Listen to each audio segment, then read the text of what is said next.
సమ్యక్ ఆలోచన అంటే తాను ఏదైతే అర్థం చేసుకున్నదో ఆ అర్థం చేసుకున్నది సరిగానే ఉంది అని చెప్పేటువంటి వ్యక్తీకరణ జరగాలి.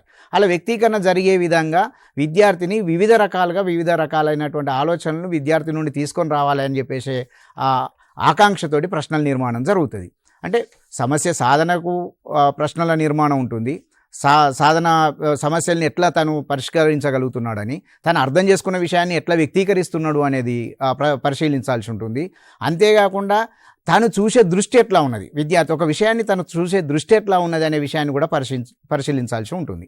అయితే ఇట్లా పరిశీలించేటువంటి క్రమంలో ప్రశ్నల ట్యాగ్ను అర్థం చేసుకోవాలి. అన్నిటికీ ఒకటే, అంటే పాముకు తేలుకు, పాము కాటుకు తేలు కాటుకు, ఇంకో దానికి అన్నిటికీ ఒకటే మందు వేసినట్టు, అన్నిటికీ పారాసెటమాల్ గోలు వేసినట్టు కాకుండా అసలు ట్యాగ్ను అర్థం చేసుకోవాలి. ముందు ప్రశ్న ఏమడిగిండు, సమర్థించండి అని ఉందా, విశ్లేషించండి అని ఉందా, వివరించండి అని ఉందా, లేకపోతే ఇంతకుముందు మన భానుప్రకాష్ గారు చెప్పినట్టు ఆంతర్యం ఏమిటి, లేకపోతే మీరేమనుకుంటున్నారు, ఆ స్థానంలో నువ్వుంటే ఏం చేస్తావు, ఇలాంటి ట్యాగులు ఏ ట్యాగ్ ఉంది అనేది ముందుగా విద్యార్థి ప్రశ్నను అర్థం చేసుకోవాలి.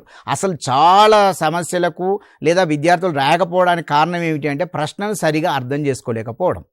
అందుకోసమే ప్రశ్నను 1-2 సార్లు చదివి అది సమర్థించండి అంటే మనం ఇచ్చిన అంశాన్ని తదనుగుణంగా తను ఉదాహరణలు ఇచ్చుకుంటూ ఆ అంశం ఆధారంగా నిర్మాణం చేసుకుంటూ అది సమర్థించుకుంటూనే రాయాలి.